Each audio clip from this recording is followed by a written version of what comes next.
Welcome back sa ating free video training serye. Dito lang kami ngayon, nag-enjoy, naliligo. Pero I hope nag-enjoy ka din, no? I hope nag-enjoy ka din at marami kang natutunan dun sa ating video number 1. And napanood mo na ba? At natapos mo ba yung video number 1, ha?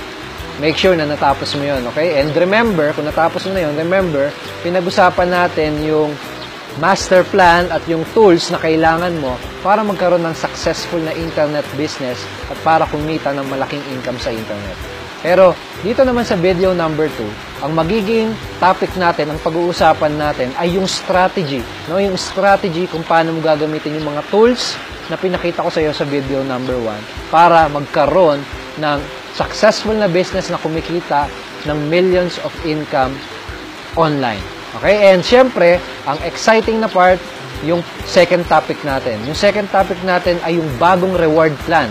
No? Bagong reward plan na makakatulong sa'yo para kitain mo yung iyong first 200,000 pesos income and then yung iyong first 2 million income. So, make sure na tapusin mo itong video number 2 dahil exciting yung mga pag-uusapan natin. Okay? Pero bago tayo mag-proceed dun sa strategy training, gusto ko muna nayayain ka, no? Gusto ko muna nasamahan mo ako dahil may gusto lang akong ikwento sa'yo saglit.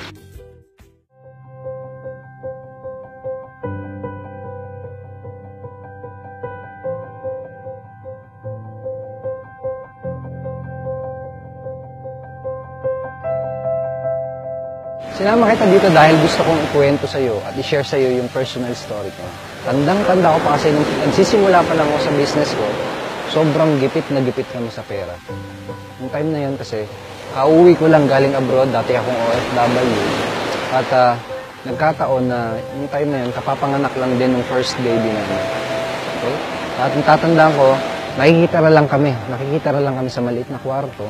At sa sobrang gipit namin sa pera, wala kaming kagamit-gamit halos. Isang gamit lang yung meron kami. Isang banig na ganito kanipis. Tapos yung banig na yun, tuwing gabi, nilalatag ko siya sa sahig. Doon kami natutulog. Tapos kinaumagahan, liligpitin ko siya. Sasandal ko sa pader. Tapos doon na kami uupo sa sahig. At madalas doon na rin kami kumakain. At one time, nagpunta kami sa isang fast food. Ginawa namin sa sobrang gipit sa pera. Bumili lang kami ng isang burger, hinati pa namin sa gitna ngayon para lang makakain. At sobrang hirap at sobrang sakit sa dibdib kapag alam mong wala kang perang madukot sa bulsa mo. Ano yun? Sobrang sakit kapag alam mo at na-realize mo na hindi mo maibigay at maiprovide yung pangangailangan at yung mga gusto ng mga mahal mo sa buhay. After nun, na-discover ko yung about sa internet marketing. At doon na nagkaroon ng mabilis na pagbabago sa buhay ko. Even yung mga kakilala ko, yung mga kaibigan ko, nagulat din sila sa sobrang malaking changes na nangyari. At naniniwala ako na itong business na to, itong industry na to, itong internet marketing, itong online marketing, itong network marketing, ito yung solusyon, ito yung sagot sa mga matagal ng pinagdarasal at hinahanap ng maraming tao. Saan ka makakakita ng isang career kung saan ang isang katulad ko na walang natapos sa pag-aaral, walang kahit na anong alam, no, sa kahit anong klase ng business, at galing sa buhay mahirap, ang pwedeng kumita ng malaki at mabago ang buhay. Wala. Dito lang. At ang intention ko dito sa video na to, dito sa video training series natin, ay maibigay sa'yo. Maibigay sa'yo kung ano yung mga strategy, kung ano yung mga knowledge na natutunan ko, para ikaw ang magawa mo. Gamitin mo itong ibibigay ko sa iyo mga strategy at knowledge. Gamitin mo siya sa buhay mo. And my hope, ang ipinagdarasal kong mangyayari sa iyo ay magkaroon ka rin ng magandang pagbabago sa buhay. So, i-apply mo siya. I-apply mo lahat ng mga matutunan mo and experience change in your life. So, ngayon, ang gusto kong gawin ay bumalik tayo dun sa bahay para ituro ko na sa iyo yung dalawang strategy na magagamit mo to make lots of money on the internet at para magkaroon ng successful na internet business. Let's go!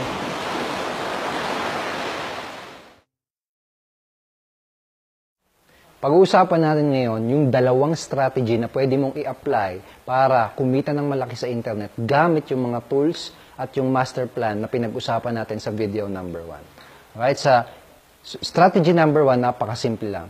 gagamitin mo yung mga tools na pinakita ko sa iyo to sell any kinds of product, to sell any kind of service, to sell any kind of opportunity. Okay, for example, you can use the impact instrument blog, no? You can use, pwede mong gamitin yung blog para mag-publish ng content, no? Para makapag-publish ng content at magawa mo yung content marketing. Right? Kapag nagawa mo yon, ang mangyari, makakapag-create ka ng awareness at magsisimulang malaman ng mga tao yung tungkol sa business mo. Alright? And then, after mo makapag-create ng awareness, after mo silang ma-attract yung mga tao, no? Sa iyong blog, ang next na gagawin mo, ay ililid mo sila papunta sa iyong capture page. Okay? Ililid mo sila sa iyong capture page, which is, pwede mong gamitin yung rocket pages para mag-create ng rocket pages. At gagawin mo yon, remember, para ma-capture mo yung kanilang mga contact information. Napaka-importante ng part na yon. Napaka-importante na makuha mo yung kanilang mga email address, no? Yung kanilang email list, para magawa mo silang ma-follow up. Okay? Remember, follow up is very important. Important na multiple times mo silang ma-expose sa iyong business at sa iyong opportunity. Alright? And then after that, pwede mo na silang i-lead papunta dun sa iyong offer. And again, kahit anong offer pa yan, kahit anong business pa yan, kahit anong service pa yan, yun pwede mo siyang gamitin. Pwede mo gamitin yung mga tools at yung master plan na pinakita ko sa iyo sa kahit anong offer. Okay? And ito basically yung strategy number 1 na pwede mong gawin. And siguro kung ikukumpara natin siya sa isang traditional business, no? Kung ikukumpara natin siya sa isang traditional business or offline business, pwede natin siyang i-compare sa isang fast food. No? For example, McDonald's. Okay? Itong blog mo, no? Ay yan yung magsisilbing signage, no? Yan yung magsisilbing signage na mag-a-attract ng mga tao. Di ba signage, yan yung taga-grab ng attention, no? Tagatawag ng pansin. Okay? And then, ito namang capture page, yan yung magsisilbing pintuan.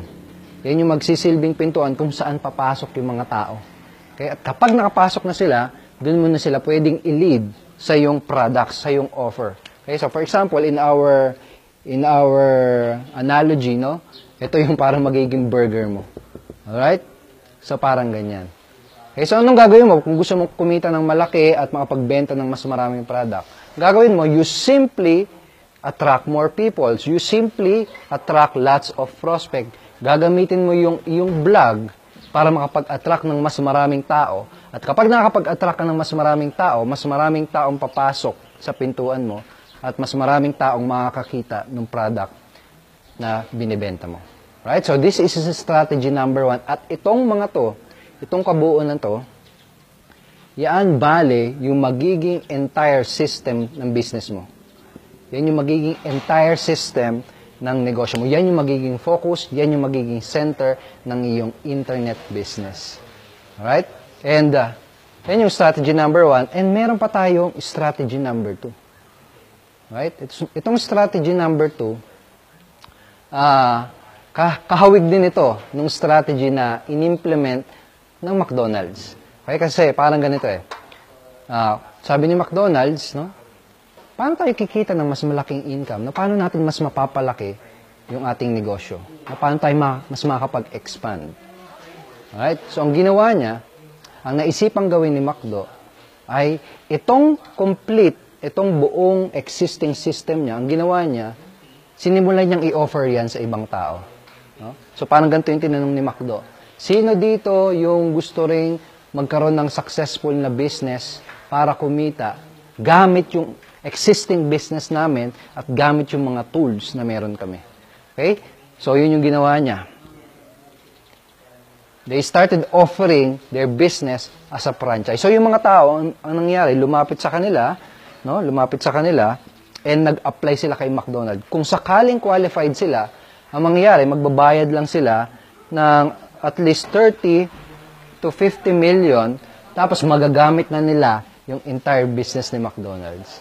Okay, so yun yung second strategy na ginawa niya. They started offering people a way para magamit yung kanilang entire business system. So, ang ginawa ng mga tao na to, No, nag-apply lang sila, nagbayad sila ng 30 to 50 million, and then, nagamit na nila yung business system ni McDonald's. And alam mo ba, na sa buong mundo, no, sa buong mundo, okay, 75% ng lahat ng McDonald's ay pagmamay-ari ng mga franchisor, no, ng mga franchisee. At 90% sa US, 90% ng lahat ng McDonald's store ay franchise. So, ito yung strategy na ginawa nila para ma-expand yung business nila. Ito yung strategy na ginawa nila para maging multi-billion dollar company. Right? Itong pinakamalupit, no? Itong pinakamalupit.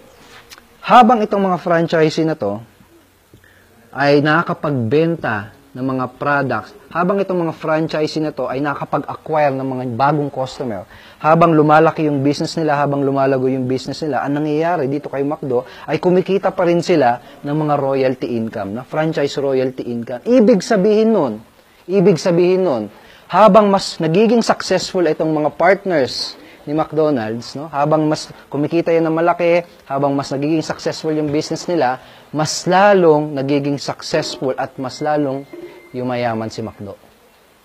Okay? Now imagine, what if magawa mo din yung nagawa ni McDo? What if magawa mo ding ma-offer sa ibang mga tao yung existing business at yung mga ready-to-use na tools na pinakita ko sa iyo sa video number 1? What if magawa mo rin yun? No? And what if, habang yung mga partners mo, no, ay nagiging successful at habang kumikita sila ng malaki, no, mas lalo ka rin kumikita ng mas malaki at mas lalo kang nagiging successful by helping them become successful, by helping them to earn more money, you become successful, more and more successful in your business. Yun ang magagawa mo kung sakaling mag-qualify ka na maging part ng aming affiliate program. Yun ang magagawa mo, na magagawang ma-offer sa iba yung aming existing business system at yung ating existing mga tools, no? Kapag nag-qualify ka na maging part ng aming affiliate program, kapag nag-qualify ka na maging affiliate partner namin. Okay, so yun yung gusto kong pag-usapan natin susunod. Itong strategy number 2 na to. Okay? Yan yung gusto kong pag-usapan. Yan yung mas exciting. Ngayon, pag-uusapan na natin kung magkano yung potential na pwede mong kitain kapag nag-qualify ka na maging affiliate member. Dito natin pag-uusapan yung bagong reward plan na tutulong sa'yo. Right? So sabihin natin, nag-qualify ka na maging part ng ating affiliate program at ito ka. At kung ang question mo ay kung paano mag-qualify, no? Pag-uusapan natin yun later on. Right? So ngayon, mag-focus muna tayo sa kung magkano yung potential income na pwede mong kitain. Okay? So ito ka. Every time na maibibenta mo yung ating system at every time na makakapag-refer ka ng bagong member at user, right, kikita ka ng 1,500 pesos. Okay? Kikita ka ng 1,500 pesos for every referral na mare-refer mo sa ating system at sa ating mga products. So, every referral, sabihin natin ito si number 2, kikita ka ng additional 1,500. Right? So, every referral yan, 1,500 ang kikitain mo. Okay? So, sabihin naman natin, itong mga new member mo, right, ay nagsimula rin gawin yung business. Nagsimula rin silang mag-refer ng sales at mag-refer ng bagong members. Ano yung mangyayari at magkano yung potential nilang kitain at magkano yung potential mong kitain. So, sabihin natin, si letter A nakapag-refer ng first referral niya, okay, first member niya. Kikita rin siya ng 1,500 as our affiliate partner. Ngayon, ikaw, ang tanong, magkano yung kikitain mo? Okay? Sa una, wala pa muna. Okay? Pero ang tanong, paano ka makikita mula dito sa mga effort ng mga members mo? Members under your organization. Okay, ganito siya. Kapag nakatatlo ka na, no? Pag-refer ka ng tatlo, sabihin natin ito si letter C, pangatlo mo, in one calendar month, kapag nangyari yan, nakapag-refer ka ng tatlo in one calendar month, ang mangyayari, magkakaroon ka ng rank. Magkakaroon ka ng rango. Okay, anong rango yon? Ang rango na yon ay rockstar. Okay? At kapag naging rockstar ka, ang mangyayari ay kikita ka ng iyong first generation bonus. So, ano yung first generation bonus na yan? Okay, at magkano yan? Okay? Para maintindihan natin kung paano nag-work yung generation bonus, i-explain ko lang muna siya sa'yo ng maikli, no? Ganito siya nag-work. For example, may anak ka na, no? Kunyari may anak ka na. Yung anak mo na yon, yun yung first generation. Okay? Tapos yung anak mo, pag nagkaroon ng anak, which is yung apo mo, no? Yun yung second generation. At yung kapag yung apo mo na yon, nagkaroon ulit ng anak, no? Which is apo mo na sa tuhod, yun yung third generation. So, ngayon kailangan nating isipin, no? Para maintindihan natin yung generations. Alright? And ang tanong ngayon, saan dyan yung first generation ko? No? Saan ako kikita ng tago 1,000 pesos? No? Basically, kapag nagkarango ka na, lahat ng nasa ilalim mo ay iyong first generation. Lahat ng papasok dito, no, ay mga anak mo, parang ganun. Okay, so, for example, kanina, si letter A, di ba nung nakapag-refer ng first referral niya, wala ang kinita. Pero ngayon, dahil may rango ka ng rockstar, once na makapag-refer si letter A, no, ang mangyayari, kikitain mo itong 1,000 first generation bonus. Alright, so ganun siya kalupit, no? So, every time na magre-refer yan si letter A, for example, yung sa ilalim ng team niya, nakapag-refer din.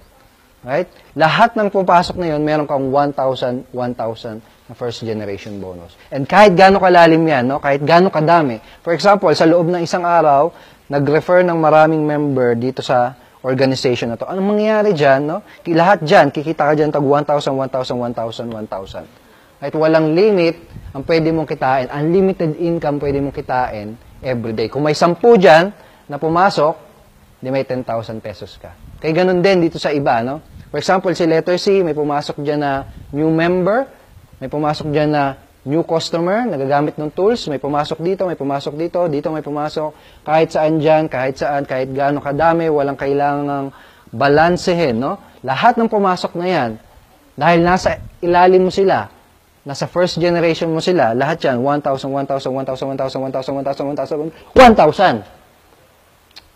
Right? Ganun kalupit. Okay? So ngayon, kung may first generation income, siyempre may second generation income. Paano mangyayari yan? So sabihin natin, itong si letter C mo, itong affiliate partner mo na to, ay masipag din. No? Ang ginawa niya, ginaya ka niya.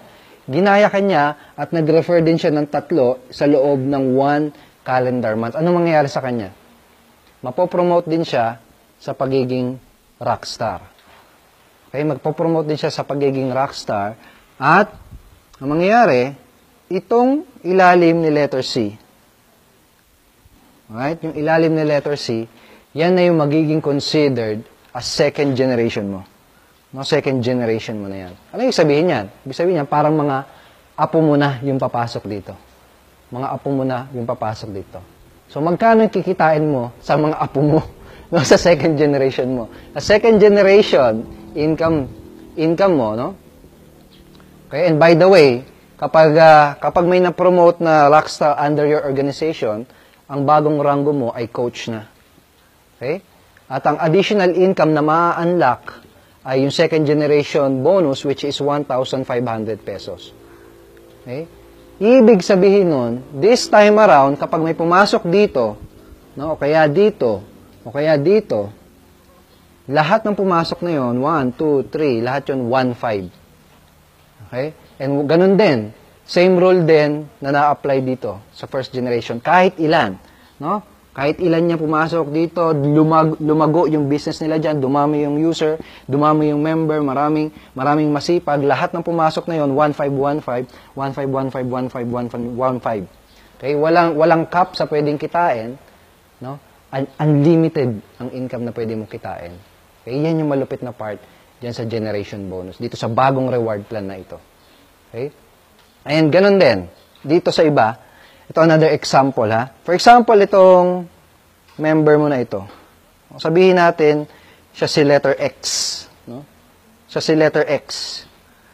Sabihin natin niya si letter X, hindi ikaw yung nag-invite dyan. No? Malamang hindi mo kakilala yan. No? Kasi invite yan ni number 2 eh. Pero yan, hindi mo kakilala hindi ikaw yung nag-invite, sabihin natin naging masipag din siya, no? Naka-refer siya ng 3 sa loob ng 1 calendar month. Ang mangyari, magiging apo mo na yung ilalim, no? Nung ilalim ni letter X. Yung papasok dito sa grupo ni letter X, second generation mo na. So, anong ibig sabihin yan? Lahat ng pumasok doon, may 1.5 ka. And ang point na gusto kong maintindihan mo dito, ay ito si letter X, hindi ikaw yung nag-direct niyan. Possible nga na hindi mo yan kakilala. Okay? Pero dahil naging rockstar siya, no? Dahil masipag siya, dahil nagiging successful na siya, no? Ikaw din ay nagbe-benefit. Kagaya ni McDo. No? So, ang goal mo dito sa bagong reward plan na to is help as many members as possible. Kasi habang mas kumikita sila ng mas malaki, habang napopromote sila, at habang nagiging successful sila, mas magiging successful ka din. Mas kikita ka din ng malaki. Okay? So, yan yung second generation. Hindi pa natatapos dyan. Okay, hindi pa natatapos dyan. Meron pang third generation. Sa third generation bonus, sabihin natin dito sa grupo na to, mayroon din masipag, no? Sa ilalim na. Okay? Nakatatlo din in 1 calendar month. Third generation mo na yun. Okay? And mga apo mo na sa tuhod dyan. Parang ganun yung analogy, no? Okay? And magkano yung kikitain mo sa third generation? Sa third generation, dito na lang natin isingit. Third generation, okay? Okay, maganda. Okay, dito. Third generation is 1,200 pesos. Third generation is 1,200. No? So, kahit malalim, pag may pumapasok doon ng mga new members, new sales, new system user, new customers, no? Lahat yun, 1,200, 1,200, 1,200, 1,200, 1,200. Wala ding limit, no? Wala ding limit ang pwedeng kitain everyday. Kung may pumasok doon, 10, 12,000 in one day. Okay? And sabi ng iba, hindi ba malulugi yung company niyan? Sobrang laki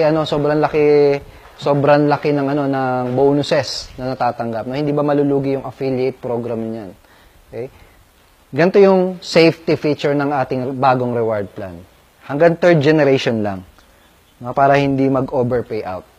Okay, so after, for example, dito sa ilalim, kung may maging leader din dyan, maging rockstar dyan, tapos na doon, kung ba cut off na doon. Okay? So yan.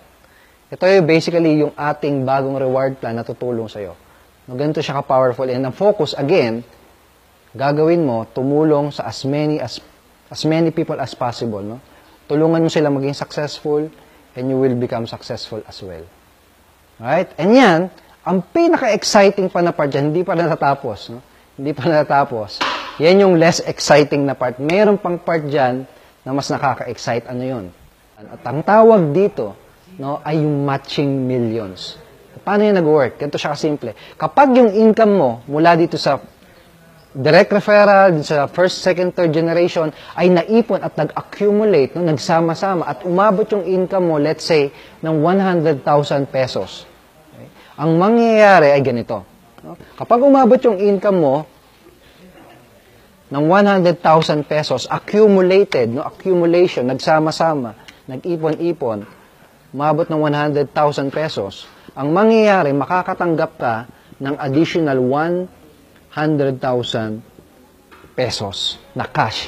Upfront income ibibigay sa'yo. Okay, ganito siya kalupit. Okay? And, hindi natin yung tinawag na matching million bonus nang wala lang.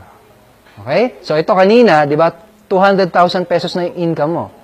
Ang mangyayari, kapag sineryoso mo pa yung business mo, kapag tinuloy-tuloy mo siya, at kapag nag-decide ka na mag-take ng massive action at seryosohin talaga yung business mo, tapos sabihin natin, umabot yung income mo ng 1 million pesos. Ang mangyayari, no? Tatanggap ka ng additional 1 million pesos na cash upfront income ibibigay sa'yo. Yan yung mas exciting na part. Yan yung mas nakaka-motivate. Yan yung reason kung bakit mo gagawin itong affiliate program business na ito.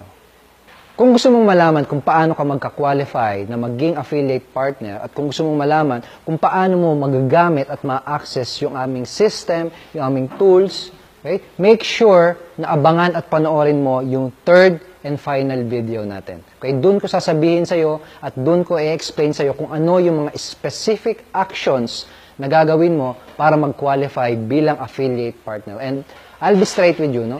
hindi lahat ay pwedeng makapasok, hindi lahat ay pwedeng maging affiliate partner. Okay? Pero kung gusto mong magkaroon ng successful na business na kumikita, kung talagang interesado kang magkaroon ng magandang pagbabago sa buhay mo, kung gusto mong kumita ng malaki, at kung gusto mo talaga ma-access yung system at yung mga tools natin dito, magkita tayo sa third and final video. Ngayon, gawin mo, mag-comment ka sa baba. Okay, mag-comment ka sa baba ng video na to. Sabihin mo kung ano yung pinaka nagustuhan mo at sabihin mo kung may katanungan ka, post mo rin dyan. Pag nabasa ko yung tanong mo, sasagutin natin yan. Okay? So magkita tayo. Make sure na abangan at panoorin mo yung video number 3. See you in video number 3.